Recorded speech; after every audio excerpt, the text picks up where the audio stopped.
हाँ बेटे, कैसे हैं आप लोग? मैं भी बहुत अच्छा हूँ। आगे चलेंगे। आज बेटे हमें नया चैप्टर शुरू करना है। नए चैप्टर का नाम है issue and forfeiture of share. आज बेटे हमने नया चैप्टर शुरू करना है, वो है बेटे ज्वाइंट स्टॉक कंपनी का फर्स्ट चैप्टर, जिसका नाम है issue, forfeiture and re issue of shares. बहुत सिंपल सा टॉपिक है। हाँ, बस ये है कि थोड़ा सा बर्डनसम है।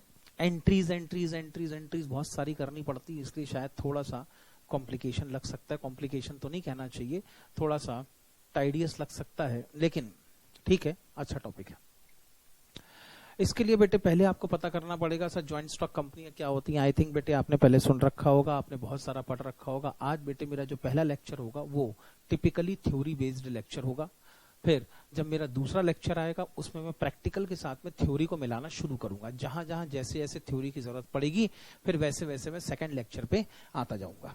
अगर बेटे आप लोग YouTube पे इस वीडियो को देख रहे हैं तो इसके लिए आपको नोट्स की जरूरत पड़ेगी, और उसके लिए आप नीचे लिखे हुए लिंक पे क्लिक करके नीचे लिखे हुए लिंक पे जाकर आप अपने नोट्स को डाउनलोड कर सकते हैं।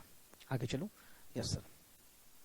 जो टॉपिक मैंने डिस्कस करना है वो है बेटे issue, forfeiture and re issue of shares. और इसके लिए बेटे आपको कुछ ज्वाइंट स्टॉक कंपनी के बारे में बातें जानना जरूरी है। सर ज्वाइंट स्टॉक कंपनी यानी होता क्या है? बेटे ज्वाइंट स्टॉक कंपनी की एक तो है लीगल डेफिनेशन जो कंपनीज एक्ट 2013 के अंदर लिखी हुई है, और एक वो डेफिनेशन है जो कभी किसी जमाने में हमारे एक्सपर्ट्स लोगों ने बताई है, किसी केस के डिसीजन से निकल के आई होगी, अलग अलग तरीके से हो सकती है। अगर मैं लीगल डेफिनेशन की बात करूं तो लीगल डेफिनेशन में under section 20 of companies act 2013 सिर्फ इतनी बात लिखी हुई है। कंपनीज एक्ट में सिर्फ और सिर्फ क्या लिखा हुआ है बेटे? ये बात लिखी है कंपनीज एक्ट में कि कोई भी कंपनी, ज्वाइंट स्टॉक कंपनी का मतलब होगा, कंपनी का मतलब होगा कि कोई भी कंपनी जो इस एक्ट के मतलब कंपनीज एक्ट 2013 के प्रोविजंस को फॉलो करके इनकॉर्पोरेट हुई होगी, बनी हुई होगी, अपने आप को रजिस्टर्ड करवाया होगा, उसको हम ज्वाइंट स्टॉक कंपनी के नाम से पुकारेंगे। क्या है, कैसा है, फीचर्स क्या होंगे, फंक्शंस क्या होंगे, कुछ भी नहीं लिखा। सिर्फ उन्होंने इतना लिखा है कि कोई भी कंपनी जो कंपनीज एक्ट 2013 के लीगल प्रोविजंस को फॉलो करके रजिस्टर्ड हुई होगी, या तो फिर कंपनीज एक्ट 2013 के पहले अगर कोई कंपनी एक्ट चलता रहा होगा तो उनके प्रोविजंस को फॉलो करके अगर कंपनी रजिस्टर्ड हुई होगी तो इसको हम ज्वाइंट स्टॉक कंपनी मानेंगे।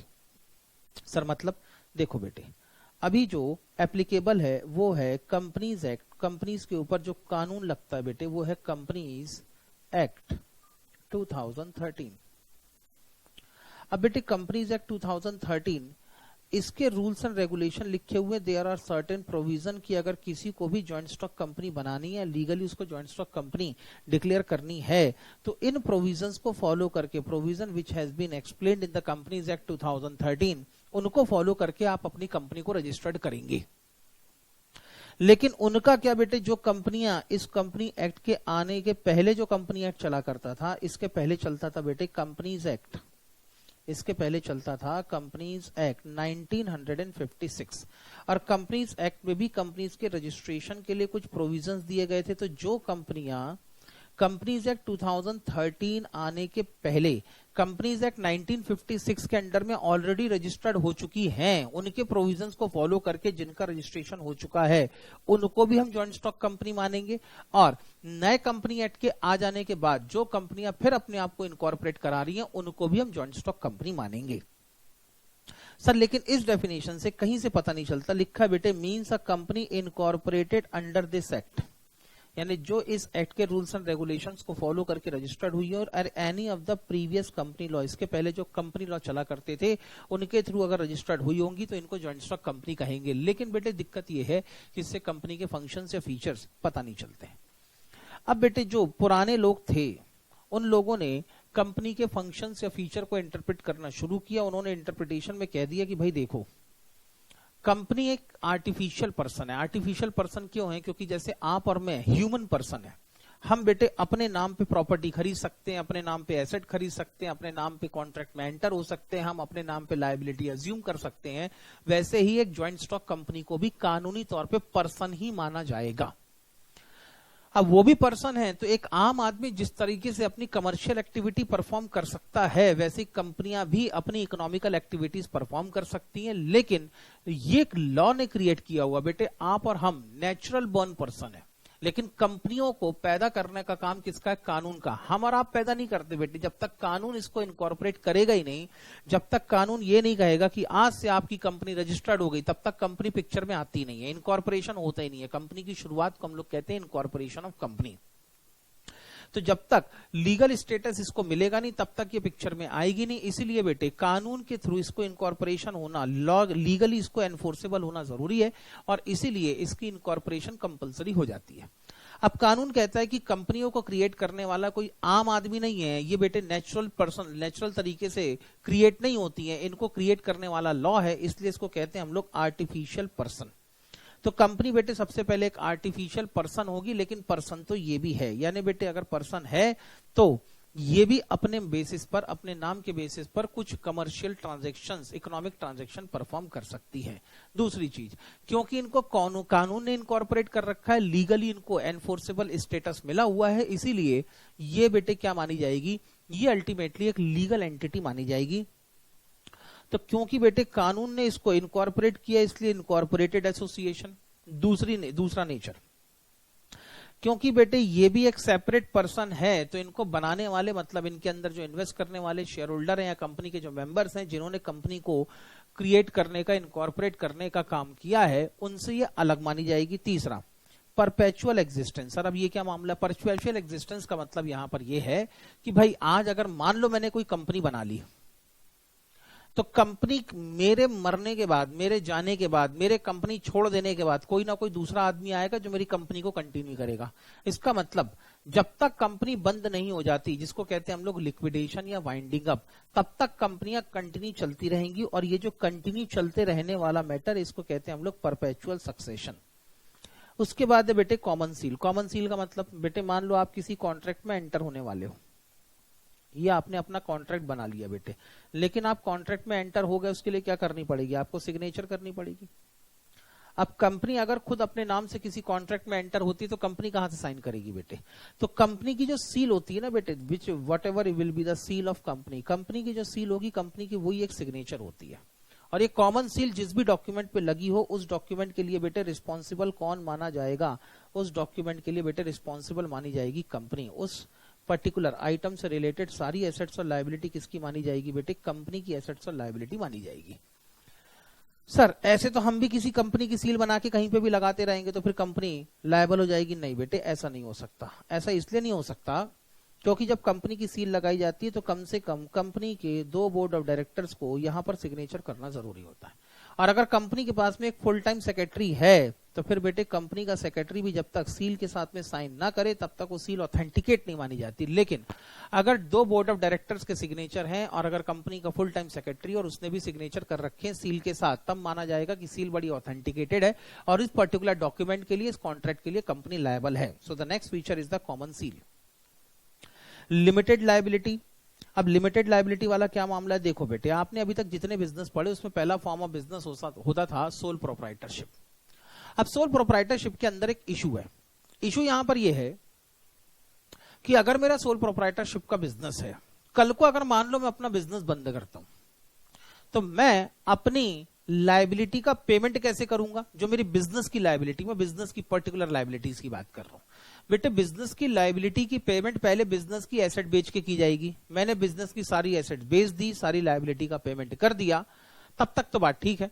लेकिन बेटे अगर मान लो एसेट बेच के इतने पैसे भी ना मिले कि आप अपनी लायबिलिटी का पेमेंट कर सके, मैंने सारी एसेट बेच दी, मान लो मेरी एसेट बिक गई 5 लाख रुपए की और हमारी बिजनेस की लायबिलिटी है बेटे 10 लाख रुपए की, तो क्या करें? एसेट बेच के 5 लाख रुपए मिले, इससे मैंने 5 लाख रुपए की लायबिलिटी का पेमेंट तो कर दिया, लेकिन बची हुई 5 लाख की लायबिलिटी का पेमेंट कैसे होगा? तो बेटे एज अ सोल प्रोप्राइटर मुझे अपनी पर्सनल एसेट से बिजनेस की लायबिलिटी पे करनी पड़ेगी और इस फीचर को हम लोग कहते हैं unlimited liability. Whenever the liability of the business will become the personal liability of the owner, it is known as unlimited liability. अब अनलिमिटेड लायबिलिटी का फीचर किस किस में आता है? एक तो आता है बेटे सोल प्रोप्राइटरशिप में और दूसरा आता है पार्टनरशिप में। अगर आपकी partnership form limited liability partnership form नहीं है तो हाँ, अगर आपने अपनी पार्टनरशिप फॉर्म को under the limited liability partnership act registered करवा रखा है, तब पार्टनर्स की लायबिलिटी भी लिमिटेड हो सकती है। लेकिन अगर मैं कहूं कि ऐसी जनरल और कॉमन पार्टनरशिप है, तब उस कंडीशन में पार्टनर्स की लायबिलिटी भी क्या हो जाती है, अनलिमिटेड हो जाती है। तो यहां पर अगर बेटे मैं वही कह रहा हूं, अगर ज्वाइंट स्टॉक कंपनी दो तरीके की हो सकती है, एक होती है अनलिमिटेड लायबिलिटी कंपनी, वहां पर कंपनी के मेंबर्स की लायबिलिटी हमेशा अनलिमिटेड होगी। लेकिन नॉर्मली 99% केसेस में आप देखोगे या 99.99% केसेस में आप देखोगे तो जितनी ज्वाइंट स्टॉक कंपनीज हैं उन सारी कंपनीज के मेंबर्स या शेयर होल्डर की लायबिलिटी जो होती है हमेशा लिमिटेड होती है। सर लिमिटेड होने का मतलब, आपने बेटे एक अमाउंट फिक्स कर दिया और इतनी ही लायबिलिटी किसी भी कंपनी के मेंबर्स की या उसके मालिकों की हो सकती है, उससे ज्यादा उनकी लायबिलिटी कभी हो ही नहीं सकती। इसको कहते हैं हम लोग लिमिटेड लायबिलिटी। इस लिमिटेड लायबिलिटी वाले फीचर पे मैं बाद में और डिटेल में आऊंगा, लेकिन कंपनी के मेंबर्स की लायबिलिटी अगर वो अनलिमिटेड ज्वाइंट स्टॉक कंपनी नहीं है तो कंपनी के मेंबर्स की लायबिलिटी क्या होगी, हमेशा लिमिटेड। अगला फीचर है distinction from ownership and the management. क्या होता है बेटे, एक बिजनेस के अंदर जो पैसे लगाता है, जो इन्वेस्टमेंट करता है, उस इन्वेस्टमेंट करने वाले को हम लोग कहते हैं बेटे बिजनेस का ओनर। और बेटे बिजनेस को जो मैनेज करता है उसको कहते हैं बेटे हम लोग मैनेजमेंट पर्सनल। मैनेज करता है उसको कहते हैं हम लोग मैनेजमेंट पर्सनल। Management personal. अब नॉर्मली क्या होता है, सोल प्रोप्राइटरशिप के केस में और पार्टनरशिप के केस में ओनर और मैनेजमेंट पर्सनल दोनों सेम होते हैं, सेम। अगर मैंने बिजनेस के अंदर पैसा लगाया है तो मैं ही बिजनेस को ही मैनेज कर रहा हूं। So in the case of sole proprietorship and in the case of partnership हमेशा बेटे ओनरशिप और मैनेजमेंट दोनों सेम आदमियों के हाथों में होती है। लेकिन कंपनी के केस में क्या होता है, इन the case of company, in the case of company, company के केस में क्या होगा, कंपनी के केस में होगा बेटे ओनरशिप होती है कंपनी के ओनर्स के हाथ में और कंपनी के ओनर होते हैं शेयर होल्डर्स, और मैनेजमेंट चला जाता है कंपनी के बोर्ड ऑफ डायरेक्टर्स के हाथ में। अब सर ये सवाल है कि ऐसा होता क्यों है, तो ध्यान से समझो। क्या होता है बेटे, जब कंपनियां बनती है तो इनिशियल फंड की जरूरत तो हर किसी को होती है, और कंपनियों के इनिशियल फंड कैसे जुगाड़ किया जाए, कैसे इंतजाम किया जाए, तो कंपनियां बेटे अपनी पहले टोटल शेयर कैपिटल कैलकुलेट करती हैं। अपनी टोटल शेयर कैपिटल को छोटे छोटे पार्ट्स में डिवाइड करती है जिनको हम लोग कहते हैं शेयर्स, और कंपनियां इन शेयर को पब्लिक को इशू करके पब्लिक से पैसे कलेक्ट करती हैं और यही उनके इन्वेस्टमेंट का पहला बेस बनता है। अब कंपनी ने जितने शेयर जिसको इशू किए हैं, मेंबर्स को या शेयर होल्डर को, उन्होंने इन्वेस्टमेंट किया है तो वो तो बन गए मालिक। लेकिन दिक्कत यह है कि जब जरूरत से ज्यादा शेयर होल्डर हो जाते हैं तो इतने सारे शेयर होल्डर मिलकर कंपनी को कैसे मैनेज करेंगे। तो कंपनी को मैनेज करने के लिए या तो उन्हीं शेयर होल्डर के बीच में से या किसी बाहर से आदमियों को लेके लाते हैं और उनको कहते हैं कि आप कंपनियों को मैनेज करोगे। तो कंपनियों की डे टू डे एक्टिविटीज को मैनेज करने की जिम्मेदारी जिन लोगों के ऊपर आती है उन लोगों को कहते हैं बोर्ड ऑफ डायरेक्टर्स। तो कंपनी के अंदर पैसा लगाया किसने, शेयर होल्डर ने, लेकिन कंपनियों को मैनेज कौन कर रहा है बेटे, बोर्ड ऑफ डायरेक्टर्स। तो कंपनियों के शेयर होल्डर और बोर्ड ऑफ डायरेक्टर्स अलग अलग हो सकते हैं, ये कई बार सेम भी हो सकते हैं। नॉर्मली जो शेयर होल्डर होते हैं वो ही अपने में से कुछ लोगों को सिलेक्ट कर लेते हैं और जिनके ऊपर कंपनियों को मैनेज करने की जिम्मेदारी आ जाती है तब। लेकिन अगर कानूनी तौर पे देखा जाए तो कंपनी के शेयर होल्डर अलग हैं और कंपनी के बोर्ड ऑफ डायरेक्टर्स अलग होते हैं। तो बेटे यहां पर ओनरशिप चली गई शेयर होल्डर के हाथ में, लेकिन कंपनी का डे टू डे मैनेजमेंट किसके हाथ में आया, बोर्ड ऑफ डायरेक्टर्स के हाथ में। तो ये अगला कैरेक्टरिस्टिक बनता है distinction between ownership and the management. आगे चलेंगे, इसके बाद है बेटे कंपनी, मैं फिर से वहीं से शुरू करूं, company is an artificial person created by law. Company artificial person है क्योंकि इसकी क्रिएशन किसने कर रखी है, लॉ ने। लेकिन कानून खुद कहता है कि ये पर्सन है। बेटे मैं भी पर्सन हूं, अभी चुनाव आएंगे वोट डालने पहुंच जाऊंगा, कंपनियों को वोट डालने का अधिकार मिल सकता है क्या, नहीं sir, they are not the citizen. अब अगर ऐसे बेसिस पे देखा जाए तो डोमेस्टिक कंपनी अलग होती है, फॉरेन कंपनी अलग होती है, वो मैंने मान लिया, लेकिन उनको जो सिटीजन्स के बेसिक राइट्स हैं वो नहीं दिए जाते बेटे। इसलिए अगला फीचर है not a citizen. Transferability of share. बेटे मैं कंपनी का शेयर होल्डर हूं, यानी आज मैं कंपनी का शेयर होल्डर हूं, अगर मैं चाहूं तो अपने शेयर किसी और को ट्रांसफर करके, अब मैं बेचूं या गिफ्ट में दूं या कैसे भी करूं, अगर मैं अपने शेयर किसी और को दे देता हूं, वैलिडली अगर उसको ट्रांसफर कर देता हूं, तो आज से बेटे मैं शेयर होल्डर नहीं रहूंगा, जो दूसरा आदमी है जिसको मैंने अपने शेयर ट्रांसफर किए वो दूसरा आदमी कंपनी का शेयर होल्डर बन जाएगा। तो कंपनी के अंदर एक फीचर ये भी हो सकता है कि आप आसानी से अपनी ओनरशिप या अपने शेयर्स किसी और को ट्रांसफर करके कंपनी के बाहर जा सकते हैं. So that is one of the feature of your company. Maintenance of books of account. Sole proprietor की अकाउंट्स की बुक कैसे मेंटेन होगी, कोई कानून नहीं है. पार्टनरशिप फर्म की अकाउंट्स की बुक कैसे मेंटेन होगी, कोई कानून नहीं है, जब तक उनके ऊपर कोई लीगल प्रोविजन अलग से एप्लीकेबल ना हो जाए. लेकिन कंपनियों के केस में साफ लिखा हुआ कंपनीज एक्ट 2013 में कि कंपनियां कौन कौन सी अकाउंट्स की बुक मेंटेन करेंगी, किस तरीके से मेंटेन करेंगी, रूल्स एंड रेगुलेशन क्या होंगे, that is all over written in the companies act. तो कंपनियों को अपनी अकाउंट्स की बुक मेंटेन करने के लिए कुछ स्पेसिफाइड प्रोविजंस को फॉलो करना जरूरी है. Periodic audit. सर अब ये ऑडिट का क्या मामला है? अकाउंट की बुक तो आपने मेंटेन कर ली बेटे. अकाउंट की बुक मेंटेन करने के बाद आपकी अकाउंट की बुक सही तरीके से मेंटेन हो रही है कि नहीं हो रही. जो कंपनी जितनी भी इकोनॉमिक एक्टिविटी परफॉर्म कर रही है, सारी की सारी इकोनॉमिक एक्टिविटीज प्रॉपर तरीके से डिस्क्लोज हो रही है कि नहीं हो रही है. आपकी अकाउंट्स की book true and fair view को रिप्रेजेंट कर रही है कि नहीं कर रही है, कैसे डिसाइड होगा? क्योंकि होता क्या है बेटे, कंपनी का मैनेजमेंट किसके हाथ में आ गया? बोर्ड ऑफ डायरेक्टर्स के हाथ में. लेकिन असल में मालिक कौन है? कंपनी का शेयर होल्डर.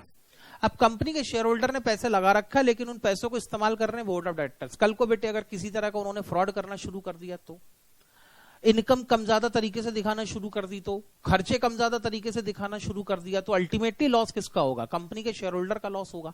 और अगर कंपनी के शेयर होल्डर का लॉस होगा तो कंपनी के इन्वेस्टर के इंटरेस्ट को प्रोटेक्ट करने के लिए एक कानून ये भी है कि कंपनियां जो भी अपनी अकाउंट की बुक मेंटेन करेंगी, उन अकाउंट्स की बुक को एक इंडिपेंडेंट पर्सन से, जिसके पास में अथॉरिटी हो, क्वालिफिकेशन हो, जिसको हम लोग नॉर्मली कहते हैं बेटे चार्टर्ड अकाउंटेंट को बुलाएंगी. जो इंडिपेंडेंट चार्टर्ड अकाउंटेंट हो, जिसके पास में सर्टिफिकेट ऑफ प्रैक्टिस हो, उनको बुलाएंगी, उनसे अपनी अकाउंट्स की बुक चेक करवाएंगी, वेरीफाई करवाएंगी, और इस वेरिफिकेशन की प्रोसेस को हम लोग कहते हैं ऑडिट करना. हालांकि ऑडिट की डिटेल्ड डेफिनेशन कुछ और है. डिटेल डेफिनेशन कहती है audit is an independent examination of books of account. यानी है तो एग्जामिनेशन ही बुक्स ऑफ अकाउंट का. Audit is an independent examination और independent examination of books of account for with the objective of expressing the opinion regarding the true and fair view. तो बेटे कुल मिला के कंपनियों को अपनी अकाउंट की बुक की एक इंडिपेंडेंट एग्जामिनेशन या वेरिफिकेशन करानी पड़ेगी periodically. Right to access the information. अगर कंपनी के शेयर होल्डर जब चाहें तो कंपनी से किसी भी तरह की कोई भी इंफॉर्मेशन ले सकते हैं. These are all the characteristics of the company. इसके बाद बेटे अगला जो टॉपिक आता है वो आता है टाइप्स ऑफ कंपनीज. आओ बेटे टाइप्स ऑफ कंपनीज पे डिस्कशन करना शुरू करें. टाइप्स ऑफ कंपनीज की अगर मैं बात करूं तो there are different types of companies. Types of companies में क्या क्या होगा बेटे? Companies act. ऐसे तो कई अलग अलग टाइप की 3660 कंपनियां होती हैं, लेकिन मैं सारे टाइप डिस्कस नहीं करूंगा. मैं मेनली उन्हीं टाइप्स पे जाऊंगा जो आपके मॉड्यूल के अंदर या स्टडी मटेरियल के अंदर या कंपनीज एक्ट के अंदर लिखे हुए हैं, जो आपके लिए जरूरी हो सकते हैं. टाइप्स ऑफ कंपनीज में बेटे पहली कंपनी है government company. Sir government company का मतलब क्या? बेटे किसी भी तरह की कोई भी कंपनी हो, किसी भी तरह की कोई भी कंपनी हो, इसके अंदर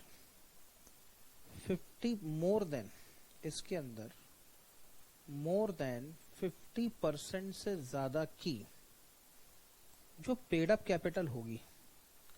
पेड अप कैपिटल मतलब हमने जो शेयर इशू कर रखे हैं बेटे, उन इशू किए हुए शेयर के अगेंस्ट में जो हमको पैसे मिलते हैं उसको कहते हैं हम लोग पेड अप कैपिटल. कोई भी एक कंपनी है जिसकी पेड अप कैपिटल का 50% से ज्यादा या तो सेंट्रल गवर्नमेंट ने होल्ड किया हो, मतलब सेंट्रल गवर्नमेंट ने इन्वेस्टमेंट किया हो, या तो किसी स्टेट गवर्नमेंट ने इन्वेस्ट किया हो, या तो कई स्टेट गवर्नमेंट्स ने मिल के खरीद रखा हो, या तो central government plus state governments ने मिल के खरीद रखा हो. तो इसको कहते हैं बेटे हम लोग government company. Government company means any company in which not less than 50%, यानी बेटे मोर देन और equal to 50% of paid up capital is held by central government और बाय एनी स्टेट गवर्नमेंट और द गवर्नमेंट्स. यानी एक से ज्यादा state governments मिलके भी अगर कंपनी की 50% से ज्यादा की पेड अप शेयर कैपिटल खरीदते हैं, partly by central government and partly by one or more state government, and include the company which is the subsidiary company of such a government company. अब मान लो बेटे कोई एक कंपनी है XYZ limited. इसकी 50% से ज्यादा की शेयर कैपिटल सेंट्रल गवर्नमेंट के पास है और इसी की एक ABC लिमिटेड नाम की सब्सिडरी कंपनी है। सब्सिडरी कंपनी है, तो ये सब्सिडरी कंपनी में भले ही गवर्नमेंट की डायरेक्ट इन्वेस्टमेंट हो या ना हो, ये सब्सिडरी कंपनी भी ऑटोमेटिकली क्या कहलाएगी, फिर गवर्नमेंट कंपनी कहलाना शुरू कर देगी। तो पहला टाइप है बेटे गवर्नमेंट कंपनी, दूसरा टाइप है बेटे इसके अंदर foreign company. Sir foreign company क्या बेटे, एक साइड है इंडिया और एक साइड है rest of the world, rest of world. अब कोई भी कंपनी हो बेटे PQR लिमिटेड, बेटे PQR लिमिटेड यूएस में, यूके में, पता नहीं कहां रजिस्टर्ड हुई बेटे, लेकिन ये इंडिया के अंदर भी बिजनेस कर रही है। They are having the place of business in India, they are having the place of business in India. तो फिर इंडिया में इनको किस नाम से पुकारा जाएगा, फॉरेन कंपनी के नाम से पुकारा जाएगा। मीन्स एनी कंपनी और the body corporate incorporated outside India, मतलब बेटे ये कंपनियां बनी होंगी विदेशी कंपनीज एक्ट के प्रोविजंस को फॉलो करके, लेकिन ये इंडिया के अंदर भी बिजनेस कर रही है। अब सर इंडिया के अंदर खुद बिजनेस कर रही होगी, कोई जरूरी नहीं है बेटे, या तो खुद बिजनेस करें बाय इटसेल्फ, या तो इन्होंने अपने इंडिया के अंदर एजेंट अपॉइंट कर रखे होंगे, या तो बेटे फिजिकली बिजनेस कर रही होंगी तो भी ठीक, या तो ये इलेक्ट्रॉनिक मोड में आके बिजनेस कर रही होंगी तो भी ठीक। लेकिन कंडीशन एक ही है कि इनका एक प्लेस ऑफ बिजनेस या इनकी बिजनेस एक्टिविटी कहां परफॉर्म होनी चाहिए, इंडिया के अंदर। अगर इनकी बिजनेस एक्टिविटीज परफॉर्म हो रही हैं तो ऐसी कंपनियां जो कि इंडिया के बाहर रजिस्टर्ड हुई हैं लेकिन इंडिया में भी बिजनेस कर रही हैं, इनको कहते हैं हम लोग फॉरेन कंपनीज। अगला बेटे प्राइवेट कंपनी। असल में बेटे दो टाइप की कंपनियां हैं, एक है प्राइवेट कंपनी और दूसरी है पब्लिक कंपनी। दोनों को लगभग एक ही साथ पढ़ा जाता है। पढ़ना शुरू करूं, सुनो बेटे।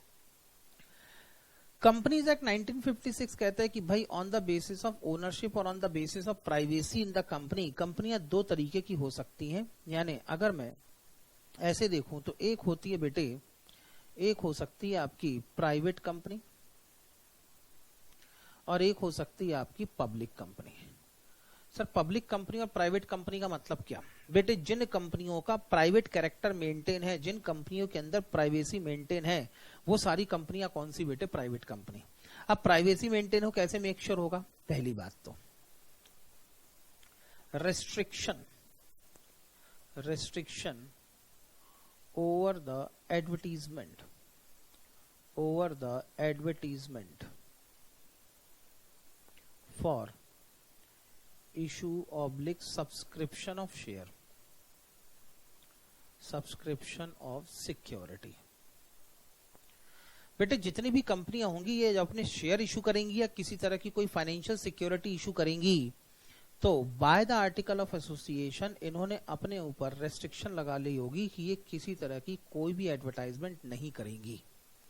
यानी बेटे जिन कंपनियों के ऊपर कंपनीज एक्ट की तरफ से या उन्होंने अपने आर्टिकल ऑफ एसोसिएशन के हिसाब से खुद के ऊपर रेस्ट्रिक्शन लगा रखी हो कि हम अपने शेयर को इशू करते समय किसी भी तरह की कोई भी एडवर्टाइजमेंट नहीं करेंगे, ना तो हम प्रोस्पेक्टस इशू करेंगे, ना न्यूज़पेपर में ऐड देंगे, ना इलेक्ट्रॉनिक मीडिया में ऐड देंगे, किसी भी तरह का कोई ऐड नहीं देंगे। दूसरा, मिनिमम शेयर कैपिटल इनकी कितनी होनी चाहिए, इनकी मिनिमम शेयर कैपिटल होगी बेटे 1 लाख रुपए की। इनके मिनिमम नंबर ऑफ मेंबर कितने होने चाहिए, इनके मिनिमम नंबर ऑफ मेंबर होने चाहिए कम से कम 2, मिनिमम मेंबर होने चाहिए 2।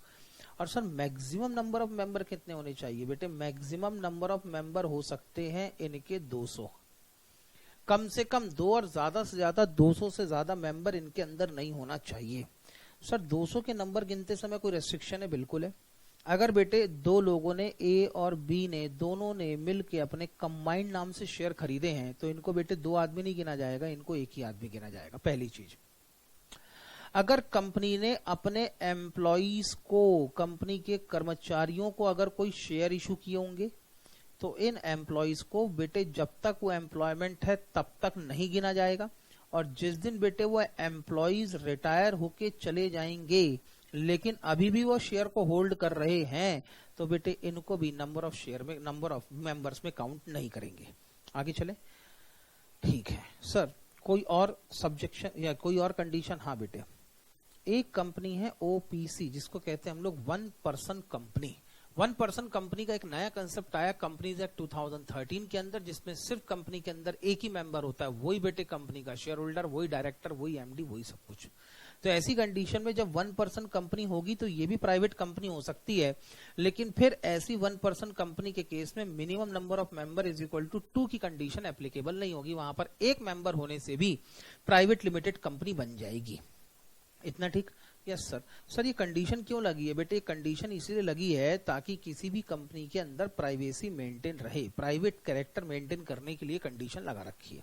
जल्दी से पढ़ेंगे बेटे। Private company means the company having the minimum paid up capital of ₹1 lakh और such higher paid up capital share capital as may be prescribed. अगर बेटे सरकार कह दे कि नहीं, अब प्राइवेट लिमिटेड कंपनी के लिए मिनिमम शेयर कैपिटल 2 लाख रुपए होनी चाहिए, तो फिर कोई भी प्राइवेट लिमिटेड कंपनी तब बनेगी जब उसकी मिनिमम शेयर कैपिटल 2 लाख रुपए हो जाएगी। फिलहाल ये लिमिट 1 लाख रुपए है। Restrict the right of transfer of its share. बेटे आपने अपने कंपनी के मेंबर्स के ऊपर रेस्ट्रिक्शन लगा रखी है। रेस्ट्रिक्शन ये लिखना भूल गया था बेटे। Restriction over the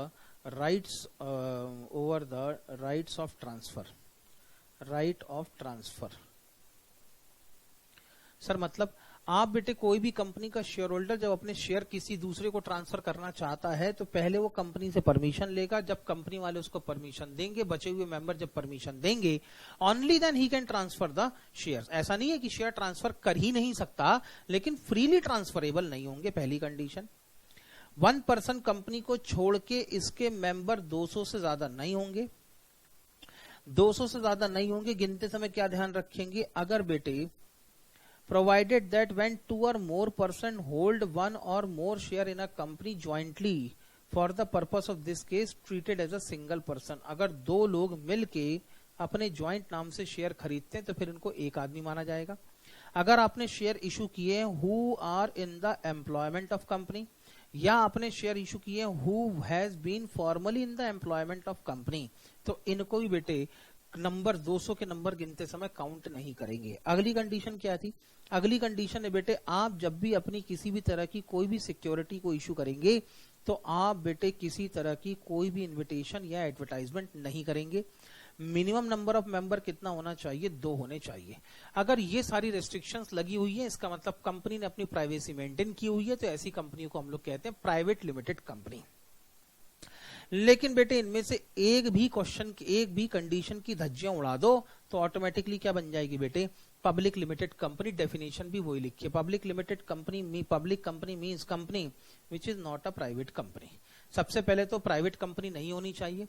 private company के केस में minimum share of capital 1 lakh रुपए की थी, बस बेटे 1 लाख रुपए की लिमिट बढ़ के यहां पर कितनी हो जाती है? 5 लाख रुपए हो जाती है। ठीक। Provided that company which is the subsidiary of a company not being a private company shall be deemed to the public company. यानी बेटे अगर कोई पब्लिक कंपनी की सब्सिडरी कंपनी है, भले ही वो प्राइवेट कंपनी हो, लेकिन अगर वो पब्लिक कंपनी की सब्सिडरी कंपनी बन जाए तो उसको भी ऑटोमेटिकली क्या मान लिया जाएगा? पब्लिक कंपनी मान लिया जाएगा। Minimum number of member private company के केस में 2 थे, यहां पे मिनिमम नंबर ऑफ मेंबर कितने होने चाहिए? 7 या 7 से ज्यादा, 7 और मोर पर्सन। यहां तक ठीक? That is the difference between the public company and private company. One person company बेटे कोई भी ऐसी कंपनी जिसमें सिर्फ एक ही मेंबर हो, there is only one member in the company which is that is known as one person company. बेटे ये पुराने वाले कंपनीज एक्ट के अंदर ये क्लॉज नहीं था। पुराने वाले कंपनीज एक्ट मतलब कंपनीज एक्ट 1956 के अंदर वन पर्सन कंपनी वाला कोई कंसेप्ट था ही नहीं। अगली आई बेटे स्मॉल कंपनी। अब कोई भी कंपनी को स्मॉल कंपनी और बिग कंपनियों के बीच में क्लासिफिकेशन करना जरूरी है, क्योंकि कंपनीज एक्ट के कुछ प्रोविजंस ऐसे हैं जो स्मॉल कंपनियों के ऊपर एप्लीकेबल होते हैं, लेकिन कंपनीज एक्ट के कुछ प्रोविजन ऐसे भी हैं जो स्मॉल कंपनियों के ऊपर एप्लीकेबल नहीं होते। इसलिए बेटे स्मॉल कंपनी और लार्ज कंपनियों को डिफरेंशिएट करना जरूरी है। अब सर डिफरेंशिएट कैसे करेंगे? बेटे पहले ढूंढ लो कौन सी कंपनी स्मॉल कंपनी है। जो कंपनी स्मॉल कंपनी है उसको छोड़ दो, बाकी बची हुई कंपनी ऑटोमेटिकली क्या हो जाएंगी? लार्ज कंपनीज हो जाएगी। तो as per section 2 of companies act 1985 अगर 2 कंडीशनों को जो कंपनी सेटिस्फाइड करे वो स्मॉल कंपनी। सर पहली कंडीशन है इन्वेस्टमेंट बेस्ड और दूसरी कंडीशन है टर्नओवर बेस्ड। आगे चले। मैं कहा बेटे इन्वेस्टमेंट को देखा जाता है हमेशा पेड अप कैपिटल के फॉर्म में। अगर किसी भी कंपनी के अंदर पेड अप शेयर कैपिटल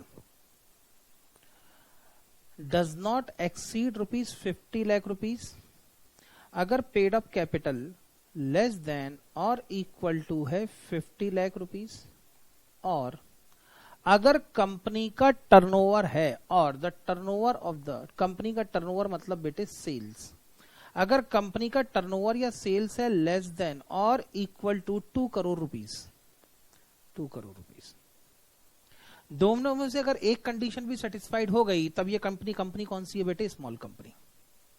यानी या तो पेड अप कैपिटल 50 लाख से कम हो, और या तो फिर बेटे उसका टर्नओवर 2 करोड़ रुपए से कम हो। इतना ठीक? तो ये कंपनी क्या कहलाएगी बेटे? Small company. इसके अलावा जितनी कंपनियां, सारी की सारी कंपनियां क्या है बेटे? Large companies, big companies. आगे चले। इसके बाद अगर मैं इसके बाद चलूं तो अगली कंपनी है बेटे लिस्टेड कंपनी। हर कंपनी अपने शेयर्स को इशू करने के लिए स्टॉक मार्केट के थ्रू इशू करेंगी, ऐसा नहीं होता बेटे। अगर आप अपने कंपनी के शेयर्स या डिबेंचर या किसी तरह की फाइनेंशियल सिक्योरिटी स्टॉक मार्केट के थ्रू इशू करना चाहते हैं तो पहले आपको अपनी कंपनी की सिक्योरिटीज को उस स्टॉक एक्सचेंज के अंदर लिस्ट करवाना जरूरी है। और जब आप उस कंपनी की सिक्योरिटीज को स्टॉक एक्सचेंज के अंदर, रिकॉग्नाइज्ड स्टॉक एक्सचेंज के अंदर लिस्ट करवाते हैं, तब ये कंपनी ऑटोमेटिकली क्या हो जाती है? Listed company. अगर मैं ज्वाइंट स्टॉक कंपनियों के बेसिस पे देखूं तो ज्वाइंट स्टॉक कंपनियों के अंदर बेटे 2 तरीके की कंपनियां हमने बना ली। एक हो गई प्राइवेट लिमिटेड कंपनी और दूसरी हो गई पब्लिक लिमिटेड कंपनी। अब क्योंकि प्राइवेट लिमिटेड कंपनी अपने शेयर्स की इशू करते समय सब्सक्रिप्शन के लिए, सिक्योरिटी के सब्सक्रिप्शन के लिए एडवर्टाइजमेंट कर नहीं सकती, तो ये तो स्टॉक एक्सचेंज के अंदर लिस्ट होंगी नहीं, इनकी तो बेटे पॉसिबिलिटी खत्म। अब बच गई public limited company. Public limited company की ही 2 कैटेगरी बन जाती है, या तो वो होंगी लिस्टेड कंपनी या तो वो होंगी अनलिस्टेड कंपनी। अगर बेटे किसी भी पब्लिक कंपनी ने अपने आप को रिकॉग्नाइज्ड स्टॉक एक्सचेंज के अंदर लिस्ट करवा रखा है तो फिर वो कहलाएगी बेटे लिस्टेड कंपनी। अपने आप को लिस्ट करवाने का मतलब उन्होंने अपनी किसी भी सिक्योरिटी को, अगर वो 10 टाइप के शेयर इशू कर रहे हैं, अगर उसमें से एक शेयर भी रिकॉग्नाइज स्टॉक एक्सचेंज के अंदर लिस्टेड है तो पूरी की पूरी कंपनी क्या मानी जाएगी? लिस्टेड कंपनी मानी जाएगी। अदरवाइज वो कौन सी होगी बेटे? Unlisted company. यानी पब्लिक लिमिटेड कंपनियां भी 2 तरीके की हो सकती हैं, एक लिस्टेड कंपनी और दूसरा अनलिस्टेड कंपनी। दूसरा बेटे अनलिमिटेड कंपनी। अनलिमिटेड कंपनी के नाम से समझ में आता है बेटे, all those company the liability of whose member are unlimited is known as unlimited company. जैसे सोल प्रोप्राइटरशिप और पार्टनरशिप फॉर्म के अंदर सोल प्रोप्राइटर और पार्टनर्स की लायबिलिटी अनलिमिटेड होती है, एक्सेप्शन लिमिटेड लायबिलिटी पार्टनरशिप, में उसको अलग रख रहा हूं। तो जो जनरल पार्टनरशिप्स होती हैं और जो सोल प्रोप्राइटरशिप होता है बेटे, अगर इनके बेसिस पे अगर मैं कंपेयर करके देखूं तो जैसे सोल प्रोप्राइटर और पार्टनर्स की लायबिलिटी अनलिमिटेड होती है, वैसे ही कंपनी के मेंबर्स की लायबिलिटी भी अगर अनलिमिटेड हो जाए तो ऐसी कंपनी को कहते हैं हम लोग अनलिमिटेड लायबिलिटी कंपनी। उसके बाद है बेटे लिमिटेड लायबिलिटी कंपनी। अब अनलिमिटेड लायबिलिटी कंपनी के अंदर शेयर होल्डर की लायबिलिटी या कंपनी के मेंबर्स की लायबिलिटी अनलिमिटेड है, लेकिन लिमिटेड लायबिलिटी कंपनी के अंदर आप अपने कंपनी के मेंबर्स की लायबिलिटी को लिमिट कर देते हैं। इससे ज्यादा उनकी कभी लायबिलिटी हो ही नहीं सकती, इसलिए इसको कहते हैं limited liability company. For example, अगर बेटे कोई कंपनी अपना एक शेयर इशू करती, मान लेते बेटे किसी कंपनी का शेयर है, ये कंपनी का शेयर है, शेयर के ऊपर लिखा हुआ ₹10, यानी हर एक शेयर कितने रुपए का है? 10 रुपए का कंपनी का एक शेयर है। ऊपर कंपनी का नाम, कंपनी का एड्रेस वगैरह सब लिखा हुआ है। ये कंपनी का शेयर है 10 रुपए का। मान लो बेटे एक शेयर होल्डर है राम बेटे 10-10 रुपए के 10 शेयर खरीदता है, तो उसकी मैक्सिमम लायबिलिटी अभी कितनी है? 100 रुपए की। अब कंपनी ने कहा एक काम करो, हर शेयर के 10 रुपए में से 2 रुपए दे दो। अब कंपनी ने हर 10 रुपए में से अगर 2 रुपए कॉल कर लिया और राम ने अगर ये 2 रुपए का पेमेंट कर दिया, तो अब राम की मैक्सिमम लायबिलिटी कितने रुपए की हो सकती है? हर एक शेयर पे 10 रुपए की लायबिलिटी थी, राम ऑलरेडी 2 रुपए पे कर चुका, तो अमाउंट अनपेड कितना है? 8 रुपए। तो 10 शेयर के हिसाब से कितना हो गया? 80 रुपए। कभी भी किसी भी कंडीशन में, किसी भी हालात में किसी भी शेयर होल्डर की लायबिलिटी उसके अनपेड अमाउंट ऑफ शेयर से ज्यादा नहीं होगी। ऐसी कंडीशन में आप अपनी कंपनी के शेयर होल्डर की लायबिलिटी को unpaid amount of share capital से लिमिट कर देते हैं, इसलिए इसको कहते हैं लिमिटेड बाय शेयर। और दूसरी होती है बेटे लिमिटेड बाय गारंटी। अब ये क्या मामला है ये भी समझो। अगर बेटे आप कोई कमर्शियल एक्टिविटी परफॉर्म करने वाले हैं या आपकी इंटेंशन है कि आप किसी तरह की कोई कमर्शियल एक्टिविटी परफॉर्म करेंगे, देन आपकी एक जरूरत है कि आपको इनिशियल फंड लगेगा। और इनिशियल फंड के लिए आप कंपनी के शेयर इशू करते हैं, तब कंपनी के मेंबर्स की लायबिलिटी लिमिटेड बाय शेयर की जा सकती है। लेकिन अगर आप किसी एनजीओ के लिए, एनजीओ को आप कंपनी फॉर्म में कन्वर्ट कर दें, या आप किसी समाज सेवा करने के लिए जॉइंट स्टॉक कंपनी बना रहे हैं जिसके लिए कोई आपको इनिशियल फंड की जरूरत नहीं है, तब ऐसी कंडीशन में जब आपको इनिशियल फंड की जरूरत नहीं होती तो आप शेयर भी इशू नहीं करोगे। और जब शेयर इशू नहीं करोगे तो कंपनी के शेयर होल्डर की लायबिलिटी लिमिटेड बाय शेयर भी नहीं हो सकती। तो ऐसी कंडीशंस में कंपनी के शेयर होल्डर जिस समय वो कंपनी की मेंबरशिप लेते हैं उस समय अपना एक अंडरटेकिंग अमाउंट बताते हैं। अंडरटेकिंग अमाउंट अगर किसी शेयर होल्डर ने 50,000 का बता रखा है तो इसका मतलब ये होता है कि जब भी कभी कंपनी बंद होगी, जिस समय भी कंपनी बेटे लिक्विडेट होगी, वाइंड अप होगी, बंद होगी, उस समय अगर कंपनी की लायबिलिटी पे करने के लिए पैसे कम पड़े तो उस मेंबर की मैक्सिमम लायबिलिटी कितने की होगी? 50,000 की। उससे ज्यादा आप उस मेंबर से पैसे नहीं मांग सकते। तो इनडायरेक्टली आपने कंपनी के मेंबर्स की लायबिलिटी यहां पर भी लिमिटेड कर दी बेटे। लेकिन इस बार कंपनी के मेंबर्स की लायबिलिटी लिमिटेड बाय शेयर नहीं है, इस बार कंपनी के मेंबर्स की लायबिलिटी लिमिटेड बाय गारंटी है। इसलिए ऐसी कंपनी को कहते हैं लिमिटेड बाय गारंटी कंपनी। अगली जो कंपनी है बेटे वो है होल्डिंग कंपनी और दूसरी है बेटे सब्सिडरी कंपनी। होल्डिंग कंपनी और सब्सिडरी कंपनी को दोनों एक साथ ही देखा जाता है। मैं पहले दोनों को एक साथ समझा देता हूं, फिर उसकी डेफिनेशन पे आएंगे। सुनो बेटे, मान लो एक कंपनी है एच लिमिटेड और एक कंपनी है एस लिमिटेड। अब अगर एस लिमिटेड को एच लिमिटेड कंट्रोल करना शुरू कर दे, controlled by S limited is controlled by H limited, तो फिर एच लिमिटेड को हम लोग कहते हैं बेटे होल्डिंग कंपनी और एस लिमिटेड को हम लोग कहते हैं सब्सिडरी कंपनी। अभी मेरी डेफिनेशन पूरी नहीं हुई है। सब्सिडरी कंपनी, तो अगर एक कंपनी है एस लिमिटेड और दूसरी कंपनी है एच लिमिटेड, एस लिमिटेड को अगर एच लिमिटेड कंट्रोल करना शुरू कर दे तो फिर एच लिमिटेड क्या कहलाएगी? होल्डिंग कंपनी और एस लिमिटेड कहलाएगी सब्सिडरी कंपनी। अब सर पता कैसे चलेगा कौन सी कंपनी किसको कंट्रोल कर रही है? भाई सीधी बात है, अगर होल्डिंग कंपनी के पास एच लिमिटेड के बोर्ड ऑफ डायरेक्टर्स की कंपोजिशन को बदलने का अधिकार मिल जाए, H limited can change the composition of board of directors of the S limited. Sir मतलब अगर एच लिमिटेड को इतने अधिकार मिल जाए कि कभी भी एस लिमिटेड के बोर्ड ऑफ डायरेक्टर्स में से किसी भी बोर्ड ऑफ डायरेक्टर्स को वो रिजाइन करने पे मजबूर कर दें, या किसी बोर्ड ऑफ डायरेक्टर को बोल दें कि आज से तुम कंपनी के बोर्ड ऑफ डायरेक्टर नहीं रहोगे और उसकी जगह अपना बोर्ड ऑफ डायरेक्टर लाके बिठा सकते हैं, अगर इतने अधिकार उनको मिल जाए तो कंपनी के बोर्ड ऑफ डायरेक्टर्स की कंपोजिशन को बदलने का अधिकार उनके पास में होगा। ऐसी कंडीशन में होल्डिंग कंपनी क्या हो जाएगी? एच लिमिटेड क्या हो जाएगी? Holding company. और जिसके बोर्ड ऑफ डायरेक्टर्स की कंपोजिशन बदलने का अधिकार होल्डिंग कंपनी को मिल जाता है उसको कहते हैं बेटे सब्सिडरी कंपनी। पहला लो बेटे सुनो, control the composition of board of director, पहला। उसके बाद है अगर मान लो एच लिमिटेड एस लिमिटेड की 50% या उससे ज्यादा 50% और मोर शेयर कैपिटल को कंट्रोल करती हो। सर ऐसा क्यों? बेटे शेयर कैपिटल को अगर आप कंट्रोल कर रहे हैं तो आपके पास में कंपनी के वोटिंग राइट्स भी आ गए। तो अगर बेटे होल्डिंग कंपनी खुद या अपनी किसी सब्सिडरी कंपनी के थ्रू एस लिमिटेड की 50% या उससे ज्यादा की शेयर कैपिटल को कंट्रोल करने लगे, इक्विटी शेयर कैपिटल को कंट्रोल करने लगे, तो भी पहली कंपनी क्या बन जाएगी? Holding company. लो बेटे सुनो, एक्सरसाइज और control more than 1/2 of total share capital either at its own together with one और मोर सब्सिडरी कंपनी। यहां तक ठीक? तो अगर बेटे एक कंपनी के पास में दूसरी कंपनी के बोर्ड ऑफ डायरेक्टर्स को कंट्रोल करने का या उनके कंपोजिशन को बदलने का अधिकार मिल जाए, या एक कंपनी दूसरी कंपनी की 50% या उससे ज्यादा की शेयर कैपिटल को कंट्रोल करने का अधिकार रखती है। अब या तो वो खुद कंट्रोल करे या अपनी दूसरी सब्सिडरी कंपनी के साथ में मिलकर कंट्रोल करे, लेकिन किसी भी कंपनी की 50% या उससे ज्यादा की शेयर कैपिटल को कंट्रोल करने का अधिकार रखती है, तो पहली कंपनी कहलाएगी होल्डिंग कंपनी और दूसरी कंपनी हो जाती है फिर ऑटोमेटिकली सब्सिडरी कंपनी। आगे चले। Yes sir. सर कहना क्या चाहते हो बेटे, एक बात बताओ। एच लिमिटेड की एक सब्सिडरी कंपनी है S1, S1 की एक सब्सिडरी कंपनी है S2। तो बेटे कायदे से देखा जाए तो S2 is the subsidiary company of S1, लेकिन क्योंकि ये सब्सिडरी कंपनी की सब्सिडरी कंपनी है, इसका मतलब एच लिमिटेड बेटे इनडायरेक्टली अपनी सब्सिडरी कंपनी के थ्रू एस लिमिटेड के 50% या ज्यादा से शेयर 50% या उससे ज्यादा की शेयर कैपिटल को कंट्रोल करती है।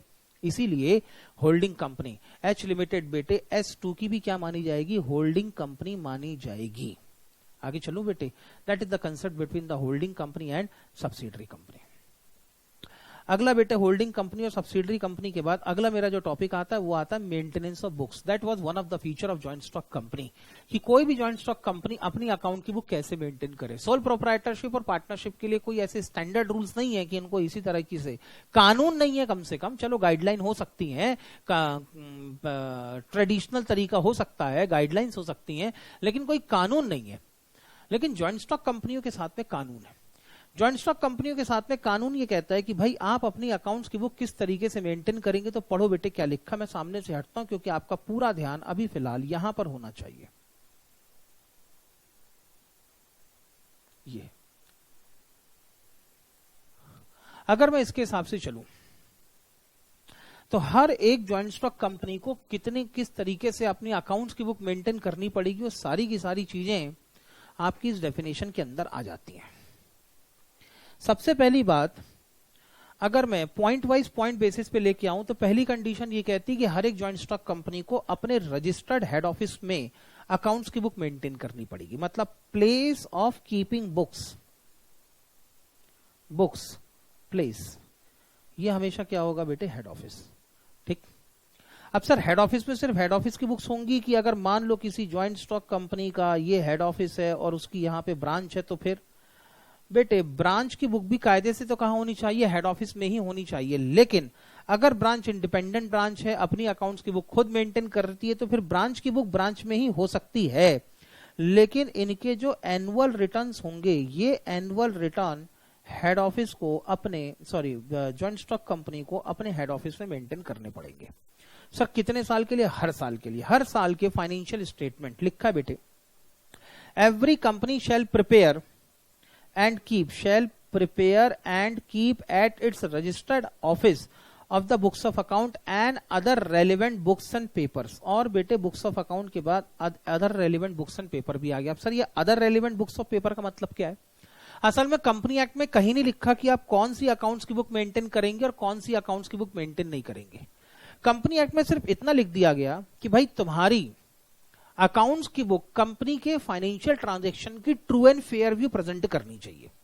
और उन ट्रू एंड फेयर व्यू को प्रेजेंट करने के लिए जितनी अकाउंट्स की बुक की जरूरत ज्वाइंट स्टॉक कंपनी को खुद लगती है, ज्वाइंट स्टॉक कंपनी अपनी खुद उतनी अकाउंट्स की बुक मेंटेन कर ले। अब बेटे इसका मतलब अब आप परचेज बुक मेंटेन करोगे कि नहीं करोगे, सेल्स बुक मेंटेन करोगे कि नहीं करोगे, कैश बुक मेंटेन होनी चाहिए कि नहीं होनी चाहिए, ये सब कंपनी एक्ट के अंदर कहीं नहीं लिखा। कंपनी एक्ट में तो इतना लिखा है कि भाई ज्वाइंट स्टॉक कंपनी अपना खुद का दिमाग लगाए, उनका अकाउंटिंग सेक्शन, उनके बोर्ड ऑफ डायरेक्टर्स खुद सोचें कि वो क्या करना चाहते हैं। अगर बेटे कंपनी के डायरेक्टर्स को ऐसा लगता है कि हम जब अपने कंपनी के फाइनेंशियल स्टेटमेंट दुनिया के सामने प्रेजेंट करेंगे, तो दुनिया के सामने प्रेजेंट करते समय हमारे financial statement true and fair view को प्रेजेंट करें, इसके लिए जरूरी है कि कैश बुक मेंटेन की जाए। तो फिर कैश बुक मेंटेन करना कंपलसरी है। तो इसीलिए कंपनी एक्ट में साफ लिख दिया गया कि अकाउंट की बुक्स और अदर पेपर रजिस्टर जितनी भी बुक्स होंगी for every financial year, her financial year के लिए, which gives the true and fair view of the state of affair of the company including that of its branch office और offices if any. यहां तक ठीक। इनको बेटे इतनी account की बुक मेंटेन करनी पड़ेगी। यानी कंडीशन क्या है, सारी बुक्स, सारे पेपर, सारे रजिस्टर, सारे रेलेवेंट लेजर, सारे के सारे ज्वाइंट स्टॉक कंपनी को मेंटेन करने पड़ेंगे। अब कौन कौन से मेंटेन करने, उसके लिए कंपनी खुद डिसाइड कर ले कि कंपनी के फाइनेंशियल ट्रांजैक्शन का true and fair view present करने के लिए कंपनी को किन अकाउंट्स के बुक्स के पेपर की जरूरत है। दूसरा, जब अकाउंट्स की बुक मेंटेन होंगी तो अकाउंट की बुक किस बेसिस पे मेंटेन होगी, और सिस्टम ऑफ अकाउंटिंग क्या होगा, तो बेटे बेसिस है यहां पे अक्रूवल बेसिस। हम जिस बेसिस पर अपनी अकाउंटिंग करते हैं उसी बेसिस पर भी ज्वाइंट स्टॉक कंपनियों को अपनी अकाउंट की बुक मेंटेन करनी पड़ेगी। अक्रूवल बेसिस ऑफ अकाउंटिंग होगी, और सिस्टम ऑफ अकाउंटिंग क्या होगा, double entry book keeping system होगा। The system of accounting will be double entry book keeping system. तो बेटे एक कंपनी को अक्रूवल बेसिस पर double entry book keeping system के हिसाब से अपनी सारी अकाउंट्स की बुक मेंटेन करनी पड़ेगी। वो सारी अकाउंट्स की बुक मेंटेन करनी पड़ेगी जो कंपनी के फाइनेंशियल ट्रांजैक्शंस के ट्रू एंड फेयर व्यू को प्रेजेंट कर सके। अब अगला सवाल ये आता है कि सर बुक्स को मटेरियल फॉर्म में मेंटेन करना जरूरी है कि इलेक्ट्रॉनिक फॉर्म में। तो बेटे कंपनी एक्ट कहता है कि जैसा ठीक लगे वैसा आप अपनी अकाउंट्स की बुक मेंटेन कर सकते हैं। Either you can maintain the books of account in the paper form, और you can also maintain the books of account in the electronic mode. आगे चलें बेटे।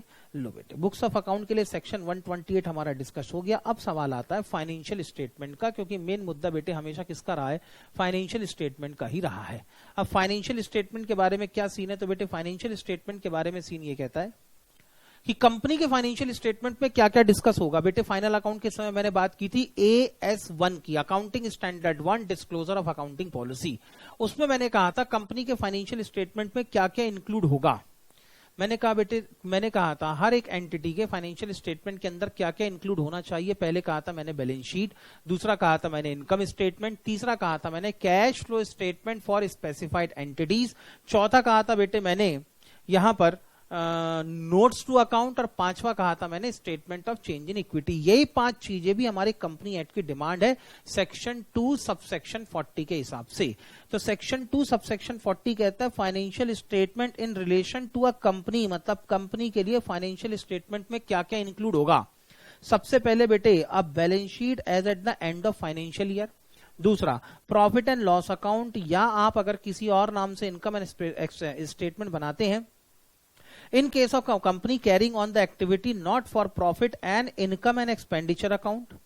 उसके बाद cash flow statement for the financial year. अब ये financial year का मतलब हर किसी के लिए कैश फ्लो स्टेटमेंट बनाना कंपलसरी नहीं है, for specified entities only. Sir specified entities का मतलब बेटे, स्पेसिफाइड एंटिटीज का मतलब अगर कोई स्मॉल कंपनी है, 1 पर्सन कंपनी है, डोरमेंट कंपनी है, तो उनके लिए कैश फ्लो स्टेटमेंट बनाना कंपलसरी नहीं है। उसके बाद और क्या चाहिए, मैंने कहा था बेटे statement of change in equity, वो भी चाहिए। और मैंने कहा था बेटे notes to account, notes to account को इन्होंने लिखा है एनी एक्सप्लेनेटरी नोट। यहां तक ठीक, यही आपका क्या है बेटे, नोट्स टू अकाउंट। तो कैश फ्लो स्टेटमेंट सबके लिए कंपलसरी नहीं है। किस किस के लिए कैश फ्लो स्टेटमेंट बनाना कंपलसरी नहीं है, 1 पर्सन कंपनी के लिए कैश फ्लो स्टेटमेंट बनाना कंपलसरी नहीं है, स्मॉल कंपनीज के लिए कैश फ्लो स्टेटमेंट बनाना कंपलसरी नहीं है, तीसरा डोरमेंट कंपनी के लिए कैश फ्लो स्टेटमेंट बनाना कंपलसरी नहीं है। सर डोरमेंट कंपनियां क्या होती हैं, जैसे कहीं पार्टनरशिप में पढ़ा होगा ना बेटे आपने, डोरमेंट पार्टनर होता स्लीपिंग पार्टनर, कोई काम धाम नहीं करता, आता कुछ पैसे लगा दिए भूल गया। तो ऐसी कंडीशन में जो कंपनियां होती हैं बेटे, जिन्होंने फ्यूचर के प्रोजेक्ट के लिए अपने आप को रजिस्टर्ड करवा लिया, अपने आप को इनकॉर्पोरेट करवा लिया, 2 साल तक इन्होंने कोई बड़ी 2 साल 3 साल तक इन्होंने कोई बड़ी मटेरियल फाइनेंशियल ट्रांजैक्शन परफॉर्म ही नहीं करी, तो ऐसी कंपनियां गवर्नमेंट को एप्लीकेशन देके अपने आप को डोरमेंट कंपनी का स्टेटस ले लेती हैं। ठीक, ये बेटे अगर किसी फ्यूचर के प्रोजेक्ट के लिए या किसी एसेट को सिर्फ होल्ड करने के लिए या किसी इंटेलेक्चुअल प्रॉपर्टी को होल्ड करने के लिए अपने आप को रजिस्टर्ड तो करवा लेती हैं, लेकिन किसी तरह के कोई भी सिग्निफिकेंट अकाउंटिंग ट्रांजैक्शन परफॉर्म नहीं करती, ऐसी कंपनियों को हम लोग कहते हैं बेटे डोरमेंट कंपनी। तो डोरमेंट कंपनी अगर है तो वैसी स्लीपिंग कंपनी वो कैश फ्लो स्टेटमेंट बनाए तो भी ठीक, ना बनाए तो भी ठीक। बात समझ में आ गई बेटे।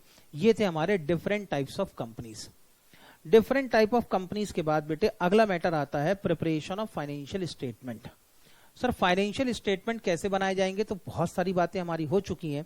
कंपनी के फाइनेंशियल स्टेटमेंट के लिए कुछ 3-4 बातें हैं जो इंपॉर्टेंट है। पहली बात, कंपनी का फाइनेंशियल स्टेटमेंट कुछ इस तरीके से होना चाहिए कि कंपनी की ये true and fair financial position को और फाइनेंशियल ट्रांजैक्शंस को रिफ्लेक्ट करे। पहली बात तो the financial statement of a company should be prepared in such a manner so that they can give the true and fair view of the financial transaction of the company। पहली बात तो।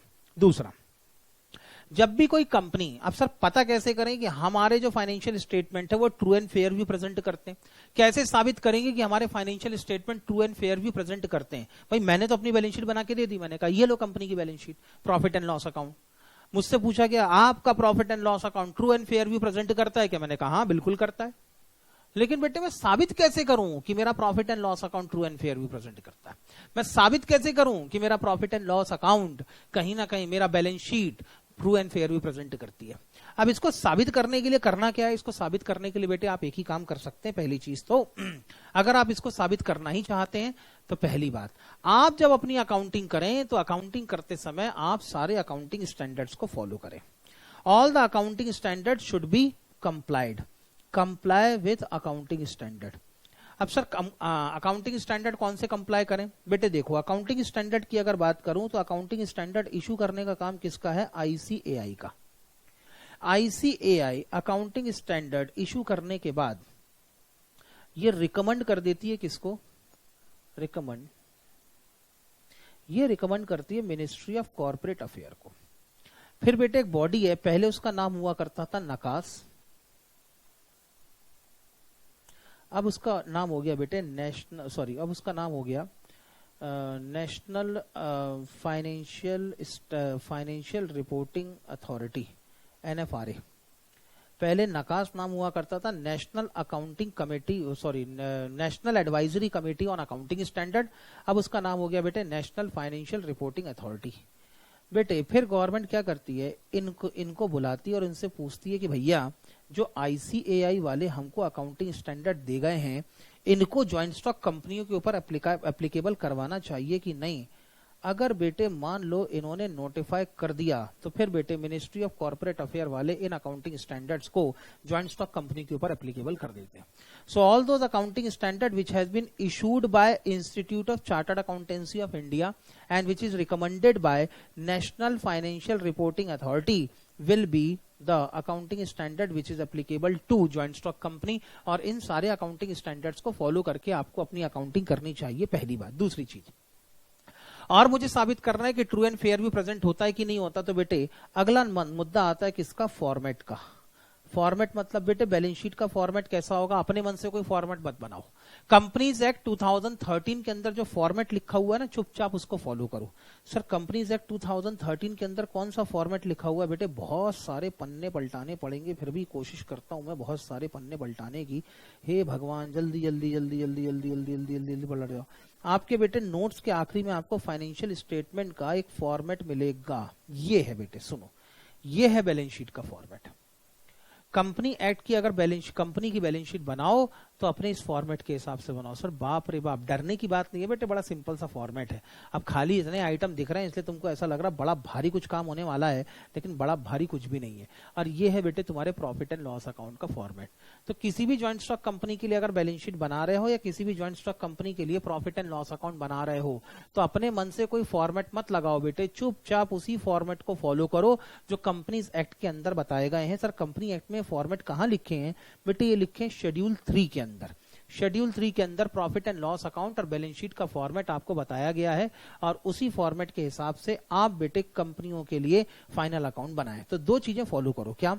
All those accounting standard which has been issued by ICI and recommended by national financial reporting authority is the applicable accounting standard for joint stock company. सारे accounting standard को follow करो, और जो financial statement का format companies act 2013 के schedule 3 के अंदर दिया हुआ है, उन्हीं फॉर्मेट को फॉलो करो, तो ऑटोमेटिकली मान लेंगे भैया कि आपके financial statement true and fair view present करते हैं।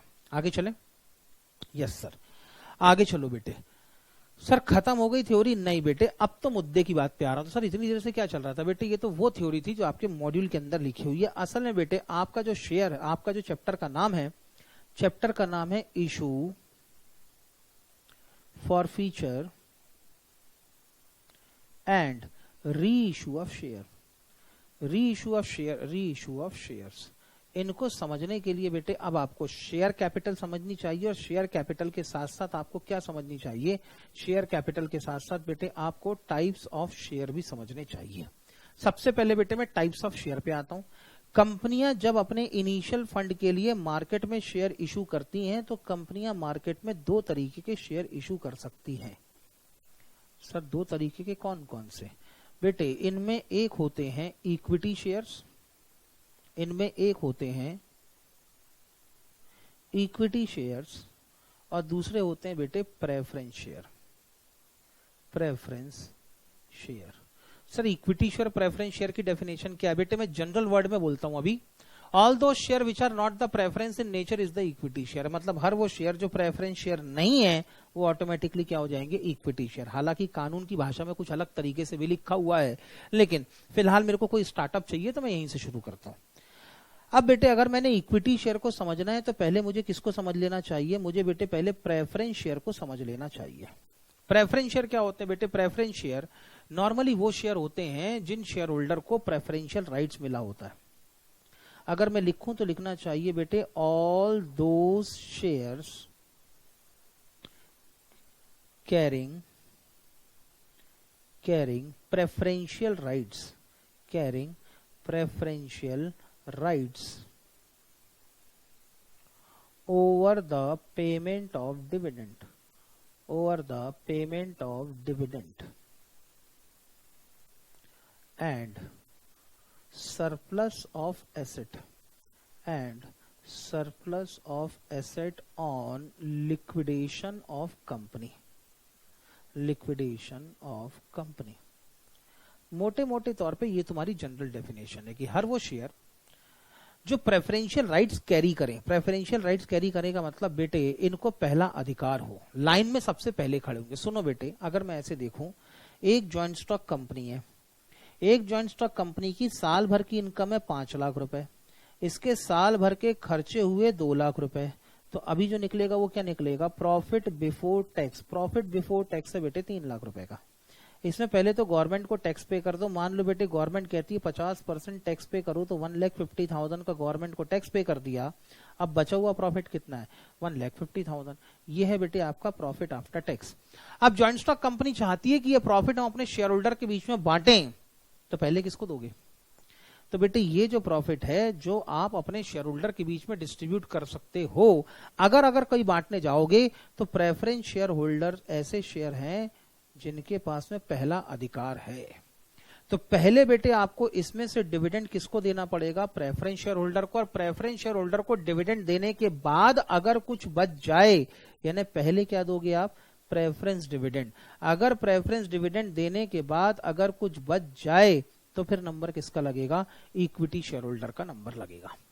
तो बेटे ये जो प्रॉफिट हम अपने शेयर होल्डर के बीच में बांटते हैं इसको कहते हैं बेटे dividend. Distributed profit between the share holder is known as dividend. तो कंपनी के शेयर होल्डर को आप जो प्रॉफिट डिस्ट्रीब्यूट कर रहे हैं, डिस्ट्रीब्यूटेबल प्रॉफिट, ये आपके लिए डिविडेंड है। तो जब डिविडेंड बांटने की नौबत आएगी तो पहले नंबर किसका लगेगा? पहला नंबर लगेगा प्रेफरेंस शेयर होल्डर का। पहले आप प्रेफरेंस डिविडेंड देंगे, फिर अगर प्रेफरेंस शेयर होल्डर को उनका डिविडेंड देने के बाद कुछ पैसे बच जाए, प्रॉफिट बच जाए, तो नंबर किसका लगेगा? इक्विटी शेयर होल्डर का। So they are having the preferential rights over the payment of dividend. पहली चीज। दूसरी चीज, मान लो बेटे कभी जॉइंट स्टॉक कंपनी के लिक्विडेशन की नौबत आ गई। सर लिक्विडेशन यानी? बेटे लिक्विडेशन का मतलब होता है कंपनियों का बंद होना। लिक्विडेशन कई बार इसको कहते हैं बेटे हम लोग वाइंड अप। अगर कंपनियां बंद करोगे तो क्या होगा? कंपनी क्योंकि खुद एक आर्टिफिशियल पर्सन है, तो सबसे पहले बेटे इनकी सारी एसेट बेची जाएगी, सेल ऑफ एसेट्स। अब बेटे मान लो एसेट बेच के तुम्हारे पास आ गए 7 लाख रुपए। फिर दूसरा काम होगा बेटे पेमेंट ऑफ लायबिलिटी। जब कंपनियां बंद होंगी तो पहले एसेट बेचे जाएगी, एसेट बेच के जो पैसे आएंगे उससे लायबिलिटी का पेमेंट होगा। अब लायबिलिटी का पेमेंट करने में लग गए 3 लाख रुपए। पैसे कितने बच गए? सर 7 में से 3 लाख की पेमेंट हो गई, तो बैलेंस हमारे पास में कैश कितना है? बैलेंस है हमारे पास में 4 लाख। अब बेटे अगर 4 लाख रुपए आपके पास में सरप्लस एसेट बची है तो फिर पहले किसका नंबर लगेगा? बेटे पहले इस 4 लाख में से भी पहले पेमेंट किसको होगी? पहले पेमेंट होगी प्रेफरेंस शेयर होल्डर को। और जब उनको पेमेंट यानी बेटे पहले क्या पे होगी, preference share capital. Preference share capital पे होने के बाद अगर कोई पैसे बच जाएंगे तो नंबर किसका लगेगा, इक्विटी शेयर होल्डर का नंबर लगेगा। बात समझ में आ रही बेटे? तो इसीलिए अगर कभी ये नौबत आ जाए कि कभी प्रॉफिट बांटना हो तो पहला अधिकार यहां पर भी किसका है, प्रेफरेंस शेयर होल्डर का। और अगर कंपनियां बंद हो रही हैं, कंपनियां वाइंड अप हो रही हैं, तो कंपनियों के वाइंड अप करते समय भी पहला अधिकार किसका होगा, कंपनियों के वाइंड अप करते समय भी जब सरप्लस एसेट बचेगी। मैं सरप्लस एसेट क्यों बोल रहा हूं, क्योंकि पहले तो लायबिलिटी पे होगी, उसके बाद अगर कोई एसेट बचती है, मैं तब की बात कर रहा हूं। अगर कोई सरप्लस एसेट होगी तो सरप्लस एसेट में से पहले पेमेंट किसको होगा, सरप्लस एसेट में से पहले पेमेंट भी प्रेफरेंस शेयर कैपिटल का होगा, उसके बाद में बचे हुए पैसे किसको मिलेंगे, इक्विटी शेयर होल्डर को मिलेंगे। तो बेटे यहां पर प्रेफरेंस शेयर होल्डर के पास में हमेशा प्रेफरेंशियल राइट्स होगा over the payment of dividend as well as over the payment of surplus asset on the liquidation of company, therefore that is known as preference share. बात समझ में आ गई बेटे? और जिनके पास में इस तरह का कोई भी प्रेफरेंशियल राइट्स ना हो वो अल्टीमेटली क्या कहलाएंगे, इक्विटी शेयर्स। आगे आ जाऊं बेटे टाइप्स ऑफ शेयर पे। चलो सर आगे चलो। Equity share, the share capital of the company limited by share shall be of two types, namely equity share capital and preference share capital। जो भी जॉइंट स्टॉक कंपनी उसकी share capital दो तरीके की हो सकती है, एक इक्विटी शेयर कैपिटल और दूसरा preference share capital. Equity share capital फिर दो हिस्सों में बटेगी बेटे, equity share with the equal voting rights. Sir ये इक्वल वोटिंग राइट्स का मतलब बेटे, मान लो मैंने इक्विटी शेयर इशू किए, इक्विटी शेयर के अंदर मैंने लिख दिया बेटे 1 share is equal to 1 vote. जिसके पास में एक शेयर होगा वो एक वोट डालने का अधिकारी है। सर ये वोट कहां से आ गया? जॉइंट स्टॉक कंपनियों के अंदर जो मैनेजमेंट होता है वो होता है डेमोक्रेटिक मैनेजमेंट। जब भी किसी मैटर पे डिसीजन लेना होता है तो बेटे कंपनी के शेयर होल्डर को बुलाया जाता है, उनकी मीटिंग होती है, उन मीटिंग में एक पर्टिकुलर मैटर को शेयर होल्डर के सामने प्लेस किया जाता है, फिर उनसे सजेशन मांगे जाते हैं कि हमको क्या काम करना चाहिए, क्या काम नहीं करना चाहिए। और जब शेयर होल्डर अपना सजेशन देते हैं, इसको कहते हैं रिजोल्यूशन पास करना। तो इनको अपना सजेशन देना है या इनको अपना डिसीजन सुनाना है, तो डिसीजन सुनाने के लिए वो वोट डालना शुरू करते हैं। तो अगर मैंने शेयर इशू कर रखे हैं जिसमें हर एक शेयर के बदले में इक्वल वोटिंग राइट्स मिलेंगे, तो इसको कहते हैं equity share with the voting rights. लेकिन अगर मैंने शेयर इशू कर दिए, फॉर एग्जाम्पल मैंने बेटे क्लास बनाई A B C D, यहां पे मैंने कहा बेटे 1 share is equal to 10 votes, यहां पे कह दिया बेटे मैंने 1 share is equal to 1 vote. C category में लिख दिया बेटे 5 share is equal to 1 vote. D category में लिख दिया बेटे 10, या डी कैटेगरी में मैंने लिख दिया बेटे कैटेगरी डी के अंदर 1 share is equal to 0 vote, is equal to 0 vote. Sir ये क्या मामला है? सुनो बेटे, ये जो कैटेगरी के शेयर्स हैं, इन कैटेगरी के शेयर्स में अगर किसी के पास में एक शेयर होगा तो उसको 10 वोट डालने का अधिकार मिलेगा।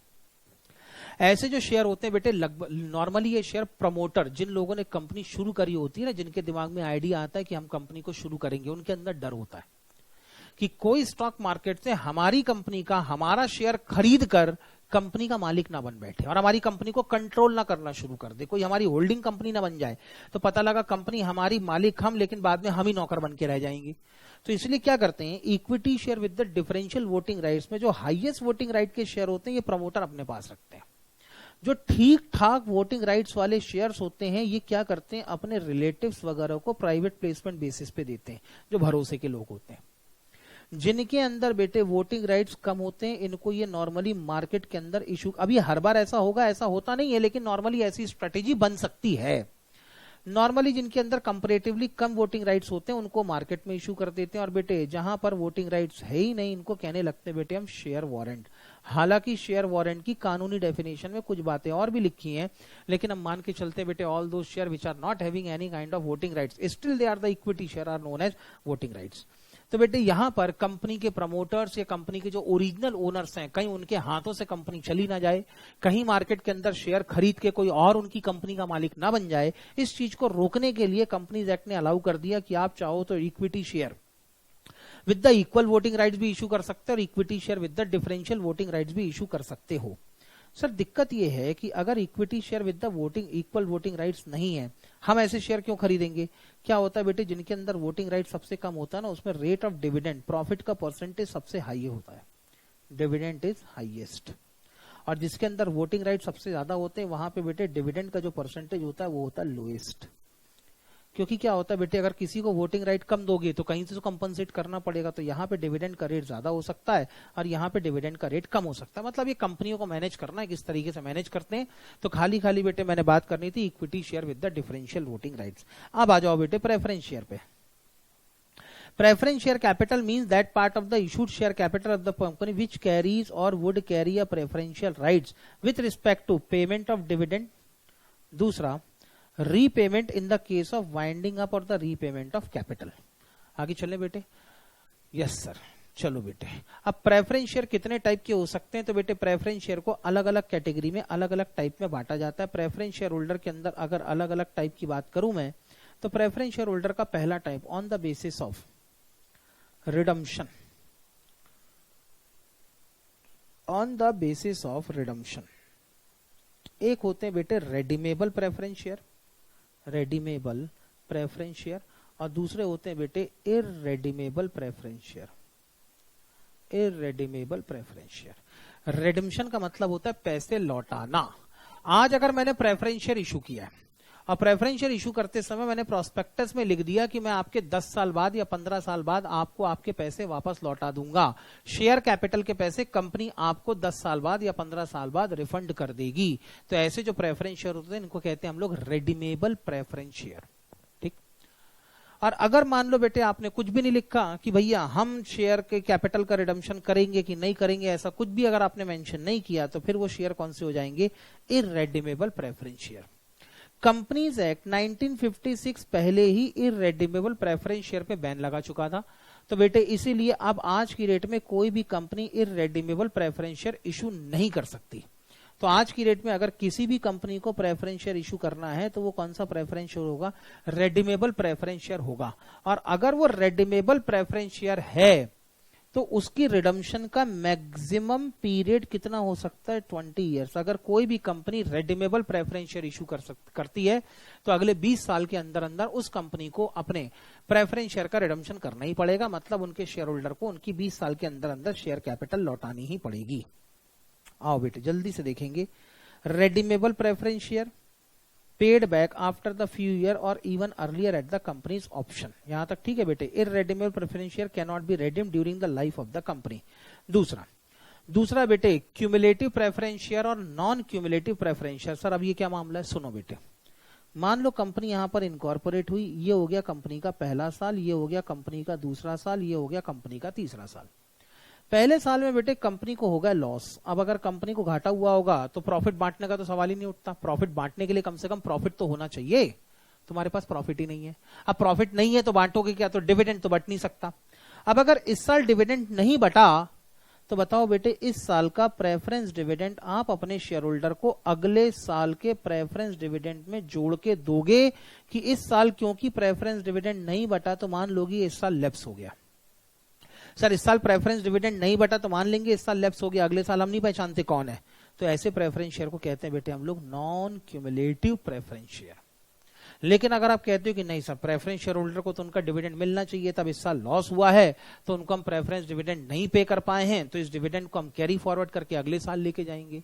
अगले साल जब हमारे पास में भरपूर प्रॉफिट होगा, सफिशिएंट प्रॉफिट होगा, तो नेक्स्ट ईयर के डिविडेंड के साथ साथ पिछले साल में जितना डिविडेंड हमारा बाकी रह गया है वो भी पे करेंगे। तो फिर अब ये डिविडेंड कौन से हो जाए, प्रेफरेंस शेयर कौन से हो जाएंगे बेटे, अब ये प्रेफरेंस हो जाएंगे आपके क्यूमुलेटिव, कहां गया प्रेफरेंस शेयर क्यूमुलेटिव, फिर ये हो जाएंगे बेटे आपके क्यूमुलेटिव प्रेफरेंस शेयर। यहां तक ठीक। अब बेटे अगर मान लो सेकेंड ईयर में आपके पास में प्रॉफिट हुआ लेकिन आपके पास में प्रॉफिट जरूरत से ज्यादा कम हुआ, इनसफिशिएंट प्रॉफिट, इनसफिशिएंट प्रॉफिट, यानी बेटे आपको प्रेफरेंस डिविडेंड बांटने के लिए ही कम से कम 50 लाख रुपए की जरूरत थी और आपने प्रॉफिट कमाया 10 लाख रुपए।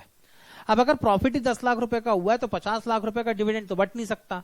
अब ऐसी कंडीशन में आपने कहा ठीक है हमको 50 लाख का डिविडेंड बांटना था, हमारे पास में 10 लाख का प्रॉफिट है तो इस साल 10 लाख का डिविडेंड पे कर देते हैं, तो 40 लाख तो फिर अरियर में आ गया, क्योंकि प्रेफरेंस शेयर होल्डर को टोटल 50 लाख का डिविडेंड बटना चाहिए था, बट ड्यू टू इनसफिशिएंसी और प्रॉफिट हमने बांटा ही कितना है, सिर्फ 10 लाख। तो जो 40 लाख रुपए का अरियर ऑफ डिविडेंड है वो कैरी फॉरवर्ड होगा कि नहीं होगा। आप कहते हो कि नहीं सर कैरी फॉरवर्ड नहीं होगा, नहीं मिला रात गई बात गई, तो बात खत्म बेटे, फिर ये क्या हो जाएंगे, नॉन क्यूमुलेटिव प्रेफरेंस शेयर। लेकिन आप कहते हो कि नहीं सर, इस साल हमने उनको 40 लाख रुपए का डिविडेंड नहीं बांट पाए due to insufficiency of profit, then this dividend should be also carry forward and we will pay this dividend in the next year. तो फिर आपके प्रेफरेंस शेयर किस टाइप का है बेटे, क्यूमुलेटिव प्रेफरेंस शेयर। तो 4 टाइप के प्रेफरेंस शेयर हो गए बेटे, कौन कौन से, एक क्यूमुलेटिव और एक नॉन क्यूमुलेटिव, दूसरा रेडीमेबल और इररेडीमेबल। आगे आ जाओ बेटे, पार्टिसिपेटिंग एंड नॉन पार्टिसिपेटिंग। सुनो बेटे, सबसे पहले इनकम में से एक्सपेंस माइनस करोगे तो क्या निकलेगा, प्रॉफिट बिफोर टैक्स। इसमें से फिर गवर्नमेंट को टैक्स पे कर दोगे तो क्या निकलेगा, प्रॉफिट आफ्टर टैक्स। अब प्रॉफिट आफ्टर टैक्स में आपको जबरदस्त प्रॉफिट हुआ बेटे, खूब प्रॉफिट कमाया आपने तोड़ के एकदम, तो पहले आपने प्रेफरेंस शेयर होल्डर को उनका फिक्स डिविडेंड पे कर दिया, ठीक। अब बचा हुआ प्रॉफिट किसके लिए होना चाहिए, इक्विटी शेयर होल्डर के लिए होना चाहिए, लेकिन आपने इक्विटी शेयर होल्डर का भी डिविडेंड फिक्स कर दिया। नॉर्मली ऐसा होता नहीं है, इक्विटी शेयर होल्डर का डिविडेंड वेरिएबल होता है। जिस साल कंपनी ज्यादा प्रॉफिट कमाती है उस साल डिविडेंड का रेट बढ़ जाता है, जिस साल कंपनियां कम प्रॉफिट कमाती है उस साल डिविडेंड का रेट भी कम होता है। तो ऐसी कंडीशन में अगर मैं इक्विटी शेयर होल्डर के डिविडेंड को फिक्स कर दूं बाय आर्टिकल ऑफ एसोसिएशन, तो ऐसी कंडीशन में इक्विटी डिविडेंड भी फिक्स हो जाएगा। तो अगर बेटे इसमें से preference dividend, fixed preference dividend भी पे हो गया, मैं यहां पे लिख देता हूं बेटे फिक्स्ड। अगर आपने फिक्स्ड प्रेफरेंस डिविडेंड और फिक्स्ड इक्विटी डिविडेंड पे कर दिया और उसके बाद भी अगर आपके पास में कोई प्रॉफिट बच जाए, तो बताओ बेटे प्रेफरेंस शेयर होल्डर इस बचे हुए प्रॉफिट में पार्टिसिपेट कर सकते हैं कि नहीं कर सकते। सर ऐसे कैसे करेंगे, एक बार उनको जो डिविडेंड देना था दे दिया, बात खत्म हो गई, बार बार थोड़ा ना देते बैठेंगे। तो ठीक है बेटे, अगर आप कहते हो कि नहीं, इस बचे हुए प्रॉफिट में, इस रिमेनिंग प्रॉफिट में प्रेफरेंस शेयर होल्डर दोबारा पार्टिसिपेट नहीं कर सकते, तो फिर ये हैं आपके नॉन पार्टिसिपेटिंग प्रेफरेंस शेयर। लेकिन आप कहोगे कि नहीं सर, अब जो बचा हुआ प्रॉफिट है उसमें इक्विटी शेयर होल्डर के साथ में प्रेफरेंस शेयर होल्डर भी पार्टिसिपेट करेंगे, यानी एक बार बेसिक डिविडेंड मिलने के बाद प्रेफरेंस शेयर होल्डर बचे हुए प्रॉफिट में से एक बार और डिविडेंड लेने के अधिकारी हैं। तो फिर ये प्रेफरेंस शेयर कौन से हैं बेटे, पार्टिसिपेटिंग प्रेफरेंस शेयर। यानी बेटे इक्विटी फिक्स्ड प्रेफरेंस डिविडेंड बांटने के बाद, फिक्स्ड इक्विटी डिविडेंड बांटने के बाद अगर मान लो कंपनी के पास फिर भी बचा हुआ प्रॉफिट हो, बैलेंस प्रॉफिट हो, and the preference share can also participate in the balance profit, दो share will be participating preference share. अगर बेटे मान लो वो बचे हुए प्रॉफिट में, रिमेनिंग प्रॉफिट में दोबारा पार्टिसिपेट ना कर सकते हो, तो फिर उनको कहते हैं हम लोग नॉन पार्टिसिपेटिंग प्रेफरेंस शेयर। चले आगे। यस सर, आगे सुनो बेटे, आज आपने प्रेफरेंस शेयर इशू किया, ये बेटे आपने प्रेफरेंस शेयर इशू कर दिया। प्रेफरेंस शेयर होल्डर को आपने बेटे एक ऑप्शन दे दिया। ऑप्शन क्या दे दिया कि अगर प्रेफरेंस शेयर होल्डर चाहें तो अपने प्रेफरेंस शेयर को इक्विटी शेयर में या कंपनी के डिबेंचर में या किसी दूसरे टाइप के प्रेफरेंस शेयर में कन्वर्ट कर सकते हैं। तो अगर बेटे प्रेफरेंस शेयर इशू करते समय ये ऑप्शन अगर आपने प्रेफरेंस शेयर होल्डर को दिया है, so that they can convert their preference share in future either into equity share और डिबेंचर और some another kind of financial security, तो फिर ऐसे प्रेफरेंस शेयर को हम लोग कहते हैं बेटे कन्वर्टिबल प्रेफरेंस शेयर। लेकिन आपने अगर कुछ भी ऐसा कोई ऑप्शन नहीं दे रखा है, आपने कहा प्रेफरेंस शेयर इशू कर रहे हैं, लेना है लो, नहीं लेना मत लो। सामने वाले ने प्रेफरेंस शेयर ले भी लिया और उसने कहा कि हाँ मेरे प्रेफरेंस शेयर को इक्विटी शेयर में कन्वर्ट कर दो, आपने कहा ऐसा नहीं होता, 15 साल बाद आना, हम 15 साल बाद आपके प्रेफरेंस शेयर कैपिटल की रिडम्पशन कर देंगे, आपको आपके 15 लाख रुपए, 5 लाख रुपए, 10 लाख रुपए जो भी होगा वॉटर अमाउंट लौटा देंगे, बात खत्म। आपका अभी भी प्रेफरेंस शेयर था और during the life time of that share वो प्रेफरेंस शेयर ही रहेगा, आप उसको कन्वर्ट नहीं करवा सकते। तो फिर ये प्रेफरेंस शेयर कौन से हो जाएंगे, नॉन कन्वर्टिबल प्रेफरेंस शेयर हो जाएंगे। सब प्रेफरेंस शेयर का नेचर क्या है, कैसे पता चलेगा, वो क्यूमुलेटिव है कि नॉन क्यूमुलेटिव है, रेडीमेबल है कि इररेडीमेबल है, पार्टिसिपेटिंग है कि नॉन पार्टिसिपेटिंग है, कन्वर्टिबल है कि नॉन कन्वर्टिबल है, कैसे पता चलेगा बेटे। जब कंपनी अपना प्रेफरेंस शेयर इशू करेंगी तो उस समय प्रोस्पेक्टस भी इशू करेंगी, तो अपने प्रोस्पेक्टस के अंदर लिखती हैं कि वो जो प्रेफरेंस शेयर इशू कर रहे हैं उनका नेचर क्या है। सर अगर मान लो प्रोस्पेक्टस में कुछ ना लिखा हो, तो अगर बेटे प्रोस्पेक्टस में कुछ ना लिखा हो तो आप मान के चलेंगे कि पहली बात तो बेटे preference share cumulative preference share होगा। दूसरा, रेडीमेबल इररेडीमेबल में preference share redeemable preference share होगा। उसके बाद पार्टिसिपेटिंग और नॉन पार्टिसिपेटिंग में प्रेफरेंस शेयर का नेचर होगा नॉन पार्टिसिपेटिंग। कन्वर्टिबल और नॉन कन्वर्टिबल में वो होगा बेटे नॉन कन्वर्टिबल प्रेफरेंस शेयर, यानी बाय डिफॉल्ट प्रेफरेंस शेयर का नेचर क्या होगा, redeemable, cumulative, non participating, non convertible. बात समझ में आ गई? तो या तो बेटे प्रोस्पेक्टस के अंदर कंपनियां शेयर इशू करते समय लिख दें, ये लिखा है बेटे। अगर कुछ भी मेंशन नहीं है तो प्रेफरेंस शेयर का डिफॉल्ट नेचर होगा cumulative, redeemable, non-participating, non-convertible. That will be the basic nature of preference share.